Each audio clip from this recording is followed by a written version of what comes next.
Después de haber viajado por el sistema solar, esta antigua roca cayó a la Tierra como meteorito. Dentro de ella, los científicos encontraron compuestos orgánicos, los que dan existencia a la vida. Con los microscopios vieron formas extrañas, sombras fósiles de criaturas vivientes, evidencia de vida extraterrestre.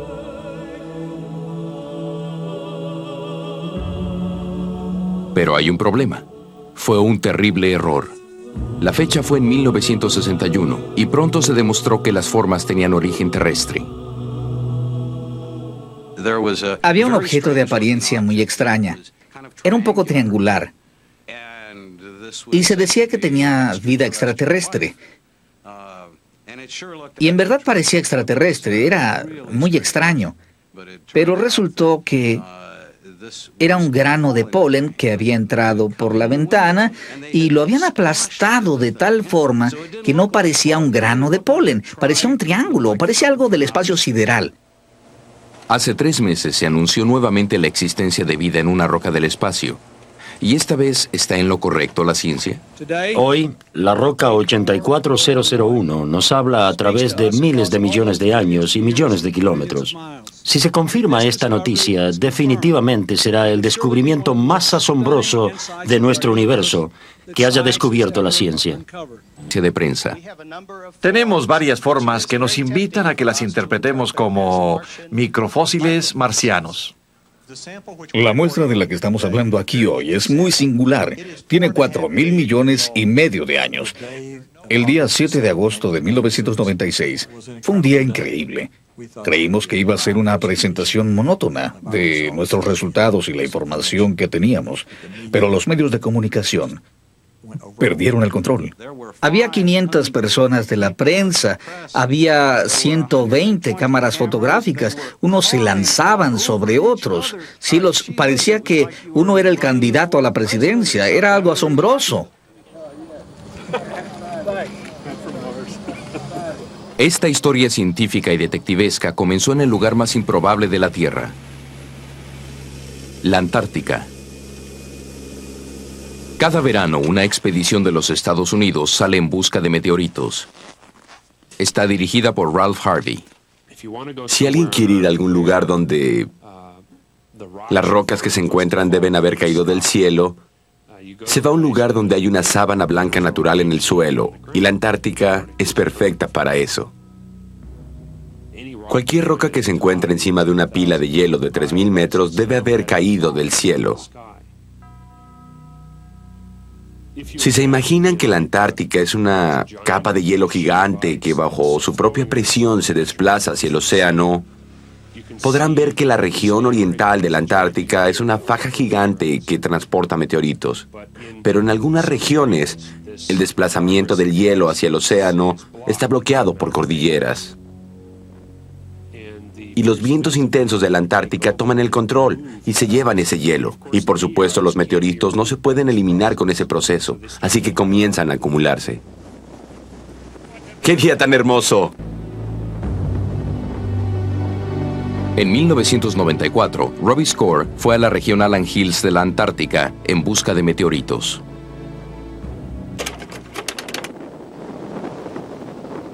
Encontrar un meteorito es muy emocionante porque pueden pasar horas sin que nadie encuentre uno y de repente lo encontramos. Y es para empezar una sorpresa, así que todo el mundo se reúne. Encontramos la roca y recuerdo que era más grande que las otras rocas que habíamos recogido. Y debido al brillo de la región y al color de la nieve, el hielo y los anteojos oscuros, me pareció un color muy verde. Y todos estábamos muy emocionados de estar en esta región hermosa y de haber encontrado esa roca verde. Eso se me grabó en la mente, incluso lo escribí en mi diario.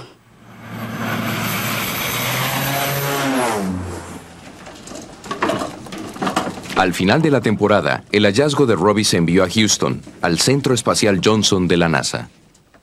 A los meteoritos se les da el nombre de las oficinas de correo del área donde cayeron.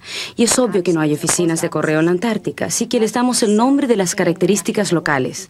ALH significa Allan Hills. 84 es el año en que se recogió y 001 es un número del laboratorio. Fue la primera que recogimos. En el laboratorio, La roca se fotografía, se describe y se cataloga. Luego se almacena con todas las demás en espera de que la estudien los científicos del mundo. Desafortunadamente, la 84001 se clasificó incorrectamente como una roca como esta. Es una diogenita. Es una roca áspera y cristalina de la zona de asteroides. Por lo tanto, la 84001 se mantuvo durante 10 años en un centro de conservación en el Centro Espacial Johnson con la etiqueta de diogenita, hasta que Dave Middlefeld pidió una muestra como parte de su estudio de las diogenitas, y luego, cuando vio la 84001, se dio cuenta que no era diogenita, sino que era un miembro de un pequeño grupo de meteoritos, parecidos a este. Esta roca es de un pequeño grupo que en verdad es muy especial. Ha caído no de la zona de asteroides, sino de nuestro planeta vecino, de Marte.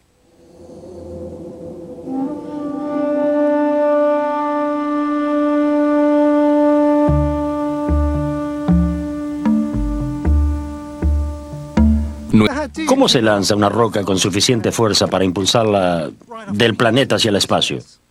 Lo único que sabemos es que llega un cometa o un asteroide, choca contra el suelo y lanza la materia hacia el cielo.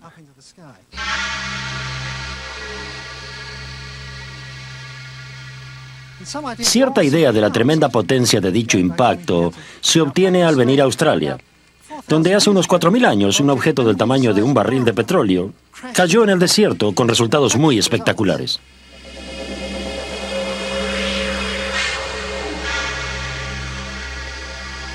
El cráter Hembury, en Australia Central. En este desierto hay evidencia de impactos aún más grandes. Esto es lo que he estado buscando. Estos pequeños objetos en forma de botón pueden encontrarse esparcidos por toda Australia. Se llaman tectitas y estos en particular provienen de Camboya. Llegaron aquí debido a un impacto cósmico gigante, esparciendo materia por toda la atmósfera. Los impactos de tal violencia tienen fuerza como para enviar rocas desde la Tierra al espacio. Los impactos similares en Marte pueden hacer lo mismo y envían rocas marcianas a la Tierra. Tal vez parezca asombroso que se encuentren partículas del planeta Marte aquí en la Tierra. De hecho, se ha identificado una docena de rocas marcianas, pero se calcula que aproximadamente media tonelada de materia marciana cae en la Tierra cada año. Es una pregunta común. ¿Cómo saben que vienen de Marte? ¿Cómo podemos estar tan seguros? Lo sabemos porque hace 20 años, las misiones Viking fueron a Marte.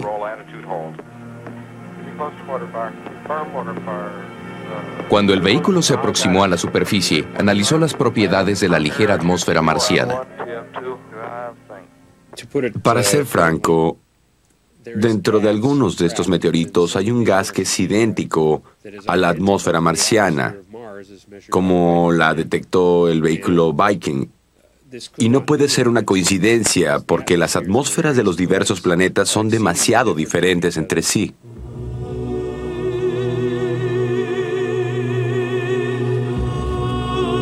Cuando la ALH 84001 se identificó como marciana, se realizaron una serie de técnicas para determinar su edad. Podría creerse que al descubrir una roca que se encuentra en el suelo no se puede decir mucho de ella, solo que es muy antigua.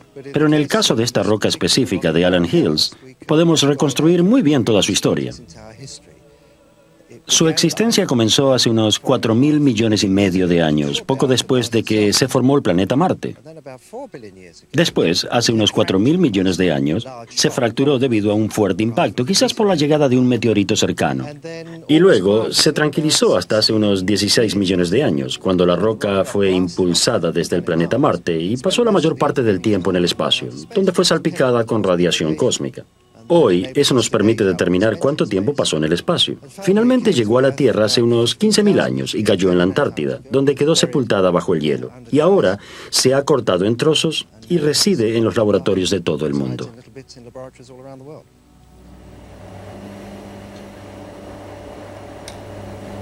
Se envió un fragmento a Monica Grady y a sus colegas en Inglaterra. Lo que tengo aquí es un pequeño fragmento del meteorito 84001 de Allen Hills, y si lo miran, podría parecer un pedazo de grava de la calle. Con poco aumento no puede verse nada especial o emocionante, pero cuando se observa, amplificando la imagen, entonces comenzamos a ver unas rosetas maravillosas de color naranja brillante o glóbulos que son carbonato y que están distribuidos por todo el meteorito. Para darles una idea del tamaño de los carbonatos en esta roca, he sacrificado algunos de mis cabellos y pueden ver la escala. Son casi del mismo ancho que un cabello humano. Cuando vimos por primera vez estas estructuras de carbonato en este meteorito, fue algo asombroso. Nunca había visto nada igual en ningún otro meteorito, y esa fue una de las primeras indicaciones de que este meteorito era en verdad tan interesante y diferente a todo lo que había estudiado antes. Para entender esto y verlo un poco mejor, mostramos una imagen de nuestra colega Monica Grady y vemos estos glóbulos de carbonato. Su estudio es básicamente la historia que estamos relatándoles el día de hoy. Los minerales de carbonato eran extremadamente singulares. La reacción inicial fue que quizás se habían formado aquí en la Tierra, mientras la roca se encontraba en la Antártica. Para descartar esta posibilidad, un equipo de la NASA trabajó con Monica Grady y sus colegas en la Universidad Abierta. Habían desarrollado una técnica para estudiar la estructura química de los meteoritos. Al incinerar un pequeño fragmento del 84001 y medir los gases que despidió, lograron determinar si los carbonatos eran marcianos. Recibimos una llamada de Monica Grady y Mónica dijo: Everett, ya tenemos nuestros resultados. Yo le dije: ¿cuál fue tu resultado? Me contestó: ¿cuál fue el tuyo? Entonces hubo un pequeño diálogo. Intercambiamos nuestros números y esencialmente eran idénticos. Por lo tanto, estas composiciones no eran terrestres, eran de Marte. Quisiera hacer transparencias de 35 milímetros para mi conferencia. Bueno, aquí está el fragmento completo. Mide aproximadamente 1 milímetro. No parece ser demasiado grande, pero para mí es una roca enorme. Al agrandarla tengo que mantenerla enfocada con este control. Pueden ver que estamos en los 200 micrómetros. Al agrandarla, en este pequeño surco vemos unas características interesantes. Ahora estamos en el ancho de un cabello humano en toda la pantalla. Y aún nos estamos acercando.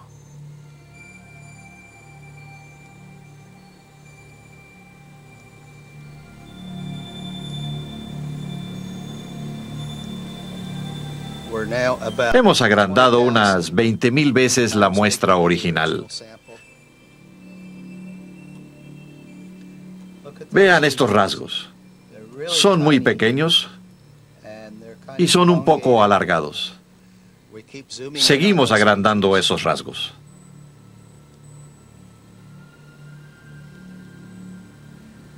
Este es 1 milésimo del ancho de un cabello humano. Estas cosas son extremadamente pequeñas.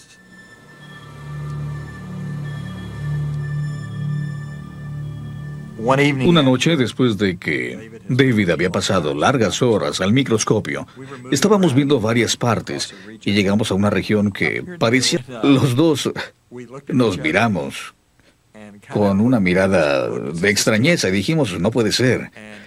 Lo que esta estructura significa nos impactó a los dos. Fui a casa y esa noche no pude dormir bien.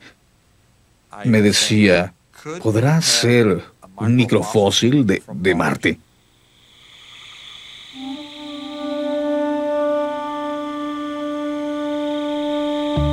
Si puede establecerse que en Marte ha surgido vida independientemente de la Tierra, desde mi punto de vista, ese sería un descubrimiento aún más profundo que los trabajos de Copérnico, Einstein y Darwin. Todos juntos. Ciertamente sería el descubrimiento científico más asombroso de todos los tiempos.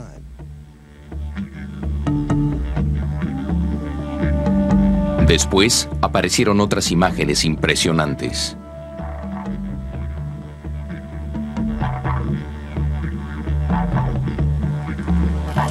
Asombrados por lo que habían encontrado, Dave y Everett querían otra opinión y llamaron a una colega, Kathy Thomas.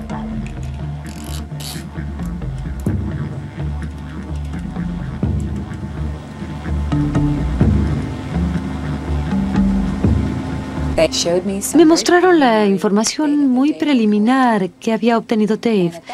Y en ese momento, yo, para empezar, no podía creer lo que veía, no creía su interpretación. Y lo que hice fue tomar esos carbonatos y colocarlos en un microscopio de transmisión de electrones. Puedo transmitir un rayo a través de la muestra, en vez de solo ver la superficie. Y podemos amplificar, usando este equipo, la imagen hasta 1 millón de veces. Y podemos ver partículas muy pequeñas. Al ver a través de la roca, Kathy Thomas encontró cristales diminutos de minerales de hierro llamados magnetitas. Ahí está.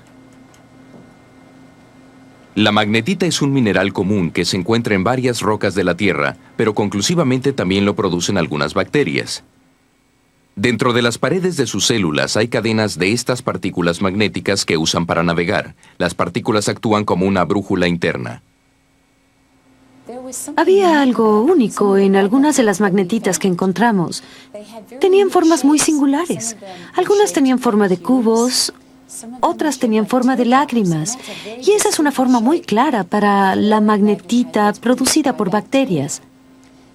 Además, la estructura del cristal era perfecta. No vimos defectos en estos granos específicos. Y eso es muy importante porque la bacteria crea la magnetita dentro de su propio cuerpo. Pueden controlar la forma y pueden controlar la estructura del cristal de la magnetita. Además, la bacteria puede controlar la composición.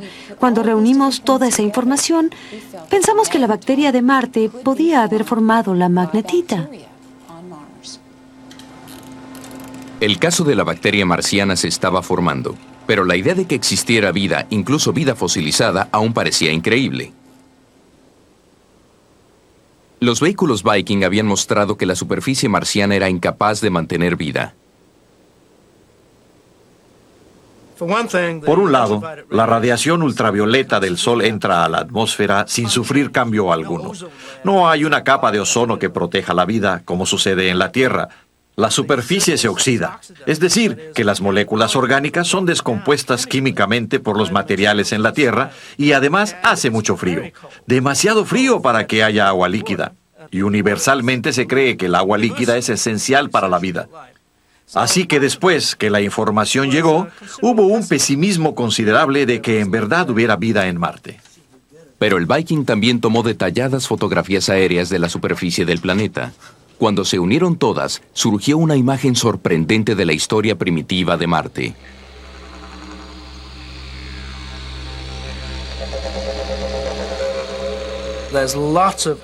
Hay mucha evidencia de agua en la historia de Marte.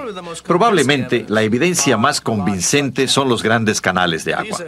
Estos son acueductos muy grandes de 50 kilómetros de ancho.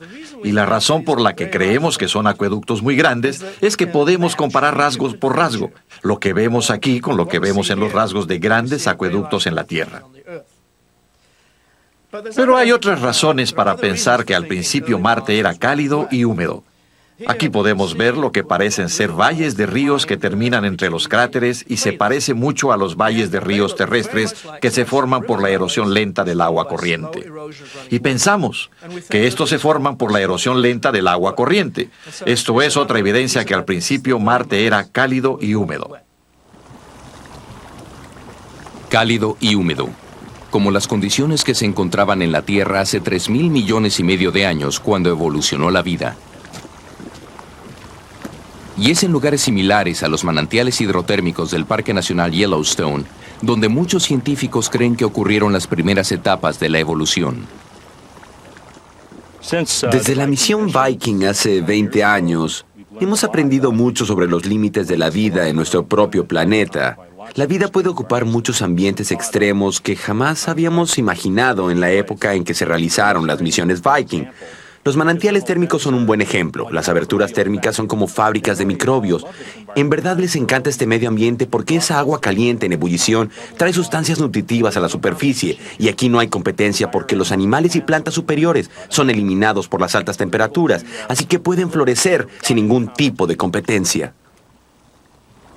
La bacteria también se desarrolla en otros ambientes, a kilómetros bajo tierra y bajo la tremenda presión del fondo del océano. Si la bacteria puede sobrevivir en lugares tan improbables de la Tierra, tal vez sea razonable pensar que existió en Marte. Cuando la bacteria muere, deja cierta evidencia. En la roca quedan compuestos orgánicos. Si hubo bacteria, entonces deberían encontrarse moléculas orgánicas en el meteorito. Un equipo que trabaja en la Universidad de Stanford ha construido una máquina que puede encontrarla. Creo que funcionará. Pienso que nadie había hecho esto antes y puede ser un gran avance. Se llama espectrómetro láser de 2 pasos para masa. Es una galería que dispara rayos láser. Sale un rayo que calienta tanto la roca que de ella se evaporan moléculas. Las moléculas suben a la superficie y son interceptadas por un segundo rayo láser. Este es el primer rayo láser que usamos para calentar el material hasta la superficie. Para llevar este láser hasta la cámara tenemos que dispararlo a través del cuarto, pegarle a este espejo dorado. Luego sube, pasa al otro lado de la habitación, entra a la cámara y el segundo láser es un rayo láser ultravioleta. Para que llegue hasta la cámara, lo llevamos por los diversos prismas. Y entra por esta ventana. Dentro de la cámara al vacío, ambos rayos se cruzan a una distancia de micrones entre sí. El tiempo entre los pulsos láser tiene una exactitud de miles de millones de segundos. La exactitud de una fracción de segundo es vital. El primer rayo láser cae sobre la superficie de la roca y suelta moléculas de diferentes formas y tamaños.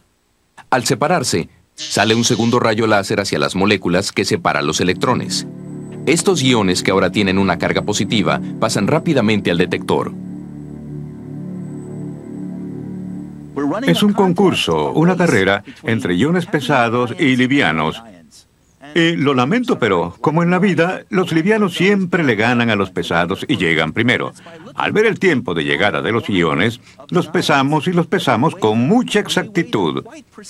Con tanta exactitud que sabemos cuántos átomos de carbono tenían y cuántos átomos de hidrógeno tenían. Eso nos permite hacer una identificación. Así sabemos qué iones tenemos. La máquina del grupo Stanford se ha ajustado para que encuentre cualquier tipo específico de moléculas orgánicas. Se llaman hidrocarburos aromáticos policíclicos, o en forma abreviada, PAH. La técnica es tan sensible que incluso puede detectar moléculas sencillas de estos hidrocarburos. Al enterarse de este trabajo, Kathy Thomas, de la NASA, le envió a Simon unos fragmentos del meteorito. Kathy nos envió un par de muestras de la roca. No nos dijo lo que eran o de dónde venían, ni que eran meteoritos. Les dio el nombre de 2 personajes de Walt Disney, Mickey y Minnie. Cuando las analizamos, encontramos que las muestras contenían esas moléculas orgánicas que llamamos hidrocarburos aromáticos policíclicos. Pero al no saber qué tipo de muestras eran, no nos entusiasmó ni nos pareció interesante en ese momento. Tardé algunos días en llamar a Kathy para decirle que sus muestras contenían materia orgánica. Pensé, santo cielo, ciertamente es emocionante encontrar hidrocarburos en un meteorito marciano. Por otro lado, sabíamos que teníamos que trabajar para asegurarnos de descartar cualquier tipo de contaminación. La contaminación podría venir de cualquier lugar, cuando el meteorito estaba en la Antártica o debido al polvo en el Centro Espacial Johnson. Los científicos necesitaban estar seguros de que los hidrocarburos en la roca eran de Marte y no de otro lugar. Cuando habían hecho 100 pruebas, vieron el meteorito una vez más. Como podíamos mover el blanco del rayo láser y tomar muestras de diferentes lugares, logramos hacer un mapa de 2 dimensiones y encontrar dónde estaban más concentrados los hidrocarburos. Y esto es lo que encontramos. Los hidrocarburos se encuentran más en el interior de la roca que en el exterior. Este es un punto importante porque yo esperaba que si se estaban filtrando desde afuera, se verían en forma uniforme en la roca o se vería más en el exterior, pero no lo contrario. Para el equipo de la NASA, la conclusión parecía inevitable.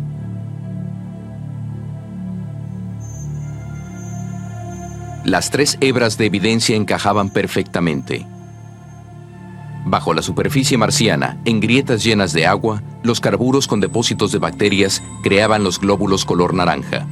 Al crecer los glóbulos, las bacterias quedaban atrapadas.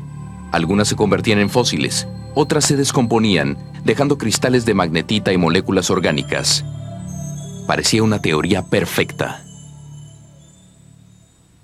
Si nuestra evidencia sigue dando buenos resultados, y creo que así será, mostrará por primera vez que no estamos solos en este universo gigante en el que vivimos.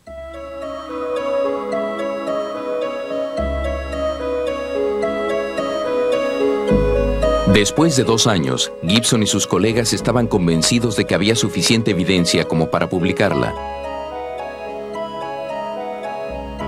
Se escribió un ensayo para el diario Science.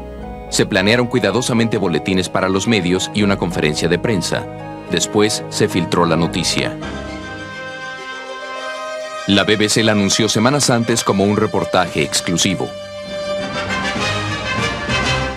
Este mes se espera que los científicos anuncien nuevos hallazgos extraordinarios sobre la vida en Marte. התפנית במחקר חלה בעקבות גילוי שרידי בקטריות. NASA, mae'n bosib iawn bod na rhywbeth wedi byw yn y gorffennol ar y planet Mars. Har funnits liv på Mars? Ja, det anser amerikanska rymdforskare. Yo estaba muy preocupado por la forma en que se había dado esta noticia, porque no sería fácil decirle a todo el mundo que esta era una historia científica de detectives en desarrollo y que iba a arrasar con los programas de los demás. Y daría lugar a todo tipo de afirmaciones descabelladas. Como se esperaba, la prensa creó todo un espectáculo. Las cuidadosas afirmaciones de los científicos se dieron incorrectamente como hechos rotundos. Con todo el ruido fue fácil no escuchar la voz escéptica. Me parece que es importante que esta historia sea correcta. No se trata solamente de que esto es ciencia. Es una serie complicada de preguntas que estas personas tratan de hacer y la información es difícil de interpretar. En lo referente a los hidrocarburos aromáticos policíclicos, yo digo que tales compuestos se encuentran en los granos de polvo interestelar, en granos de carburo interplanetario y en otro tipo de meteoritos. En ninguno de esos casos se ha interpretado que sean biológicos. Ese es el primer problema. Los hidrocarburos aromáticos policíclicos no son muestra de vida. Se encontraron elementos orgánicos en Orgale, el meteorito que nos dio falsas esperanzas en los 60. La química sin vida puede crear compuestos orgánicos. La pregunta es, ¿son biológicos o no son biológicos? Y Dick Sear no lo sabe. David McCain no lo sabe, Everett Gibson no lo sabe y Bill Shop no lo sabe porque no hay forma de saberlo. Estoy de acuerdo en eso. Y ciertamente no es en los hidrocarburos que los autores han afirmado que haya una verdadera posibilidad de que hubiera vida primitiva hace mucho tiempo. Más bien se trata de que los hidrocarburos aromáticos están asociados con estos glóbulos. Es la coincidencia, la localización coincidente de todas estas observaciones, lo que nos hace decir, hay una posibilidad de que todo esto se explique por la vida primitiva. Todo depende de los carburos. Están donde se encuentra toda la evidencia. Pero hay duda de cómo se forman estos carbonatos. El equipo de la NASA asegura que es a una baja temperatura, abajo del punto de ebullición del agua. Pero hay una alternativa. Ralph Harvey, coleccionista de meteoritos de la Antártica, también los estudia en Norteamérica y no acepta la teoría de la baja temperatura. Yo apoyo fuertemente las altas temperaturas. en base a la buena relación entre la mineralogía de los carbonatos y la mineralogía de la roca huésped. Descubrimos que el contenido de magnesio y hierro de estos carbonatos era tal que quizás se formaron bajo temperaturas muy altas. En la opinión de Harvey, los carbonatos se formaron cuando un asteroide chocó contra Marte, forzando un pulso de dióxido de carbono a través de la roca. El dióxido de carbono produjo carbonatos a temperaturas de hasta 500 grados centígrados. La teoría de Harvey, publicada en el periódico Nature, ha hecho un poco difícil la vida de los científicos de la NASA. Si el carbonato se formó a altas temperaturas, entonces no existe la posibilidad de que haya evidencia alguna de vida. A 500 grados centígrados uno queda más frito que un huevo frito. Uno queda asado. Solamente es un pequeño fragmento de carbón. Es un hallazgo muy importante porque lo que sugiere es que estos carbonatos se formaron en condiciones relativamente inhospitalarias que normalmente jamás consideraríamos que dan apoyo a la vida. Está equivocado. Las moléculas orgánicas a esas temperaturas no siguen juntas, se separan. Eso destruiría lo que vemos. Debe ser la temperatura más baja. La teoría de la baja temperatura de la NASA está basada en el trabajo adicional hecho por Monica Grady. Midieron la proporción de diferentes tipos de oxígeno en los carbonatos, lo que indica la temperatura que había cuando se formaron los carbonatos. Los resultados indicaron una temperatura baja, menos de 100 grados. Quizás si seguimos examinando los carbonatos, aquellos que creen en las altas temperaturas bajarán sus temperaturas y tal vez yo subiré un poco la mía, quizás hasta los 200 grados centígrados. Una cosa puede ayudar a resolver este problema: la evidencia de que alguna vez hubo agua en la roca. El agua debe dejar una huella.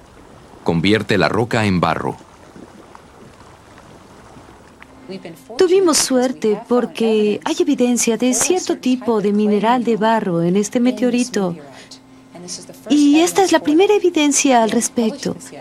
Aún no hemos publicado eso, pero se conocerá pronto. Sí tenemos evidencia del agua y este no es un meteorito seco. Hay indicios de que podría haber un pequeño grano aquí o allá que contenga agua, pero hay que recordar que esta es una roca que en algunas partes contiene el 1% de carbonato y por lo menos esperaría tal vez un 0,1% de minerales de barro, si el fluido en el que se formaron originalmente era de base acuosa. No está ahí.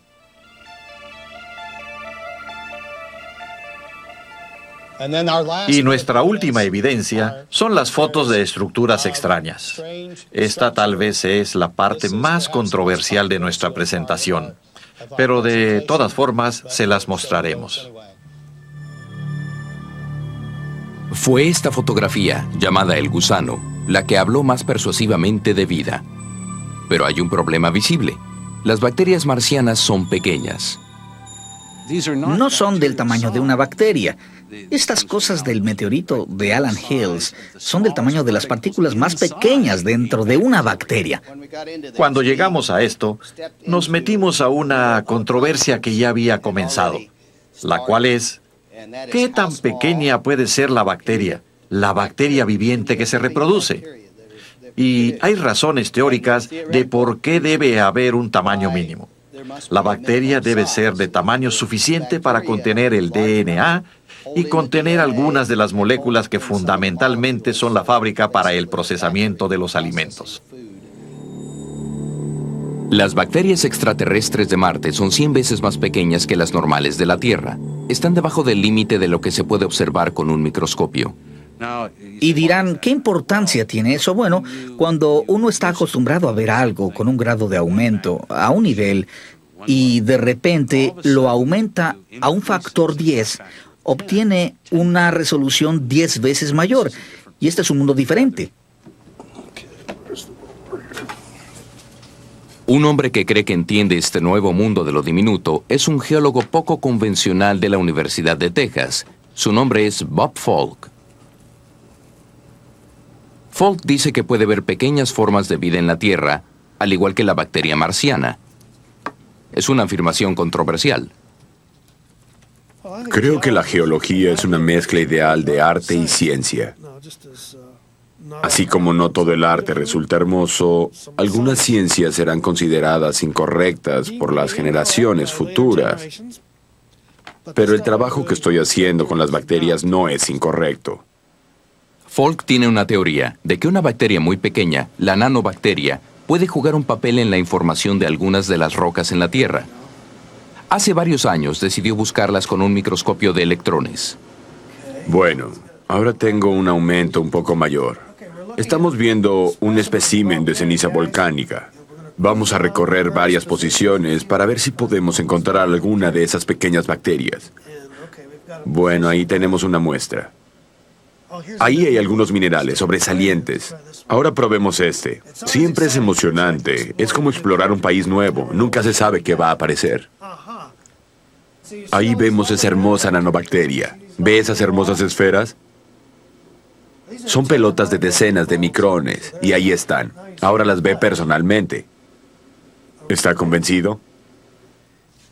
Esta es la foto con la que descubrí por primera vez la existencia de estos cuerpos pequeños. Se puede ver este cuerpo bacterial normal aquí, y puede ver esas pequeñas esferas por todo ese cristal.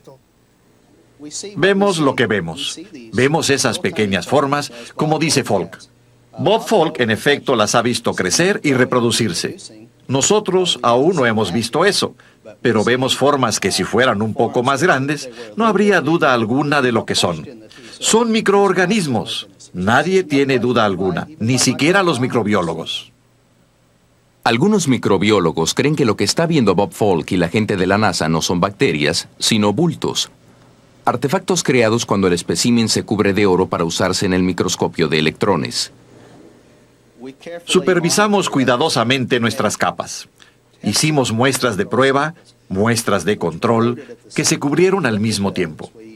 Las examinamos, las hicimos con diferentes materiales y así concluimos, después de todos los estudios de control, que no tenemos ningún tipo de artefacto.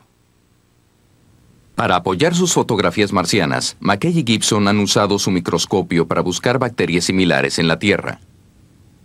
Hemos encontrado otras características parecidas a nuestro gusano y son del tamaño de las que vemos en el meteorito marciano. Creo que nuestros estudios terrestres análogos que estamos haciendo junto con el meteorito de Marte es el trabajo que debe hacerse para convencer a la comunidad. La ciencia no es una cuestión de... no está en el campo de la credibilidad, está en el campo de intentar saber, de establecer con firmeza en base a un cuerpo de evidencia que finalmente es irrefutable. Y ahí está el meollo del problema. Cada fragmento de evidencia tiene una explicación alternativa. La vida no es la única opción, pero esa es la interpretación que ha escogido la NASA. Incluso sus aliados más cercanos tienen dudas. No estoy de acuerdo con los científicos de la NASA. Creo que lo que hemos visto son fragmentos individuales de evidencia, y ellos toman los fragmentos individuales y los ponen juntos para formar un lazo, para formar una historia. Y yo no creo que estemos listos para llegar tan lejos. Disculpa, Everett. La historia aún no ha terminado. Hace 10 días, Ian Wright, el esposo de Monica Grady, anunció los resultados de una nueva investigación del meteorito hecha por el equipo de la Universidad Abierta. Ian me presentó los resultados cuando bebíamos el té, mientras yo trataba de escuchar a mi hijo leer su tarea de la escuela, y temo que estaba tan interesada en la información que ignoré a Jack y a su lectura toda esa noche. Al ver nuevamente los carbonatos, Ian encontró un rasgo químico que era tremendamente característico de la vida. Estábamos analizando el carbono enriquecido en carbono 12. Era liviano en isótopos. Hay muy pocos procesos que en efecto producen un material como ese, con una señal como esa, que no sean los procesos que crean la vida. Mi posición es aún escéptica. Creo que encontramos otra hebra que podemos añadir a este lazo, pero todavía necesito estar convencida y no creo que vaya a quedar convencida. Creo que nadie quedará totalmente convencido hasta que en verdad vayamos a Marte.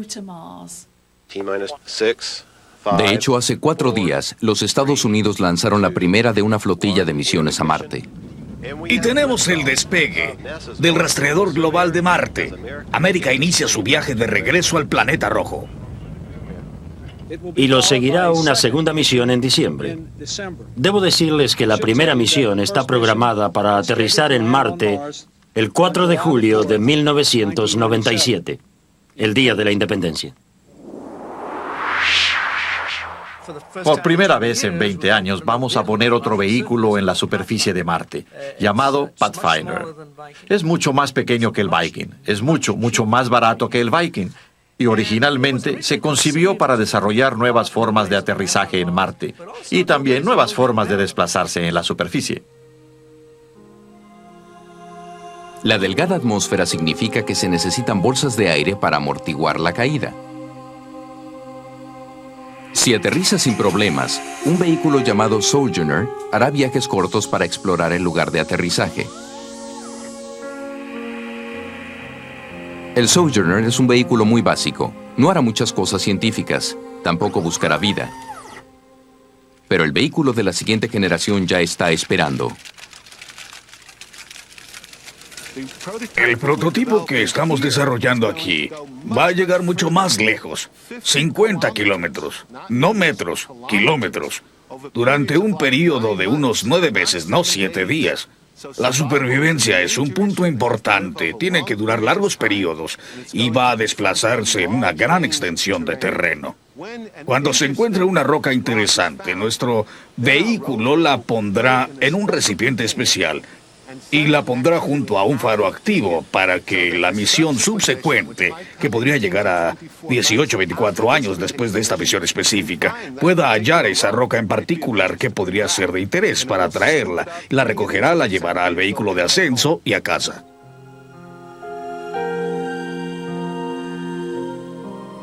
El vehículo prototipo de retorno no verá la luz de un día marciano hasta el año 2003 como mínimo. Pero los científicos ya están determinando qué partes del planeta debería ir a explorar. Encontrar vida en Marte será como encontrar una aguja en un pajar. La clave es encontrar el pajar. Los respiraderos secos donde la actividad volcánica calentó el agua en el pasado son un blanco muy prometedor. Los depósitos que deja esta clase de sistemas hidrotérmicos son lugares muy importantes donde ir a buscar evidencia de fósiles. Estos lugares están rebosando de vida microbial y son sepultados y preservados en la roca. Por ejemplo, aquí tenemos organismos microbios que están en una lucha constante para que no los sepulten los minerales. El punto es que dejan una huella en la roca. Este tipo de depósitos están llenos de información. Si podemos encontrarlos en la superficie de Marte, tendremos una buena oportunidad de encontrar la respuesta a esa pregunta. ¿Alguna vez hubo vida ahí?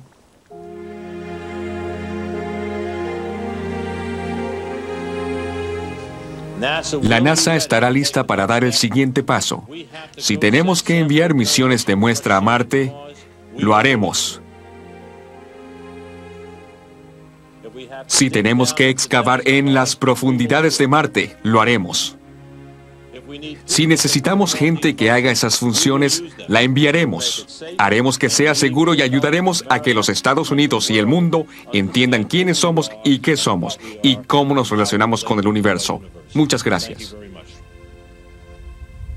Si se realizan los sueños más descabellados de la NASA, algunos de los niños de hoy crecerán y buscarán vida en Marte. Tal vez no solo encuentren fósiles. Yo creo que si la vida comienza, es muy difícil destruirla. Y la vida es adaptable y se adapta a sistemas ecológicos donde quiera que pueda estar. Y si resulta que estábamos en lo correcto, que al principio había vida en Marte, yo creo, y mi propia opinión es, y todo es especulación, que aún hay vida ahí. Tal vez pase un año antes de que haya suficiente evidencia para confirmar si el 84001 en verdad contiene fósiles. Y si hay una prueba definitiva del descubrimiento científico más grande de la historia, ¿qué pasará? Pensemos en el furor que se levantó en el verano, cuando se anunció la vida en Marte. ¿Cambió algo? ¿Ha cambiado alguna de nuestras actitudes hacia nuestros compañeros del reino animal? No ha cambiado cosas como la guerra, el hambre, ninguno de esos problemas. Así que, en ese aspecto, ¿tiene alguna importancia que hayamos descubierto vida en otro planeta? No lo sé. Desde mi propio punto de vista, creo que debería importar, pero no cambió mucho en este mundo.